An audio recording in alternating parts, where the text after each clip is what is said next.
These are getting better though, except this one's bad. This one is not good. I like this one too. This one's cool. The boards coming off of it. Yeah. And then there's like a juxtaposition because like this house is completely fine and these are nice cars. And there's like kids here, and the kids live here.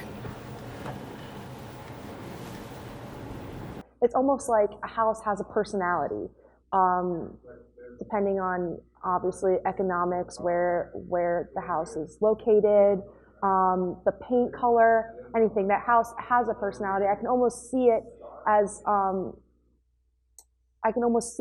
like a face. I thought to myself, what if these houses were heads, and if there were bodies on the heads, bodies that were conjoined on the heads, what would those heads look like? What would the body look like? What outfit would that house wear? So through that process, I'm almost personifying architecture. Unfortunately, I experienced a death of a friend who overdosed.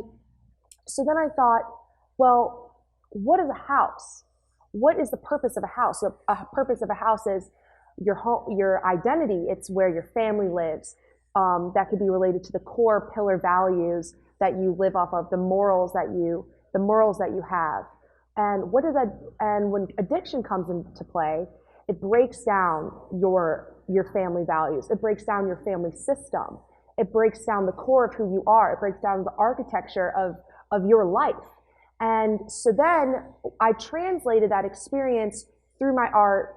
And so now my most recent concentrations are broken, dilapidated houses representing the home, the mental place, and the physical place where you overdose. And the body is visualized in agony. It's visualized in despair, out of control. As I live in Syracuse, I've learned that even though the death of my friend was a student here at school, that this is not just a story that is a part of campus. It is a world, first of all, a nationwide problem, but also a world problem. I want people to almost have, when they see my work, especially for audiences that are based in Syracuse, almost to have a deja vu moment. Because when you look around and you see beautiful historic houses from the 1800s here at Syracuse, either they're restored in beautiful order or they're destroyed. And in that moment, you choose to look or not to look, to deny what's going on or to accept it. And through my work, I want people to have that deja vu moment where they're like, I've seen that before.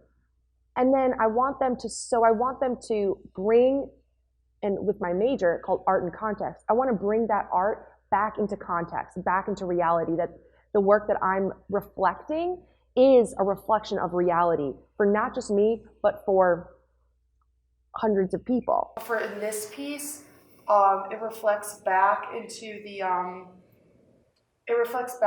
environment of the houses, because I'm very interested in graffiti. I'm also doing a mini series about if I recontextualize the imagery that I see on the street and in our community in a high art way, how would that change the way that I'm asking myself, like, how would we change the way that we see and treat the community around us? It's how I've coped with my grief, and it's also how I've brought my grief to the public by incorporating public space back into my work. I like the paint is perfect. The paint, the rust, the leaves, the porch, the roots on the porch, the stairs. The house, you can see the inside. There's broken glass. It's like a decomposing.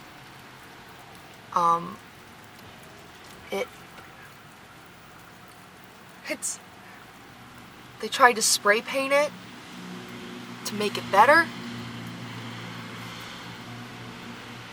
Oh, wow. I love those windows in the top. That's cool.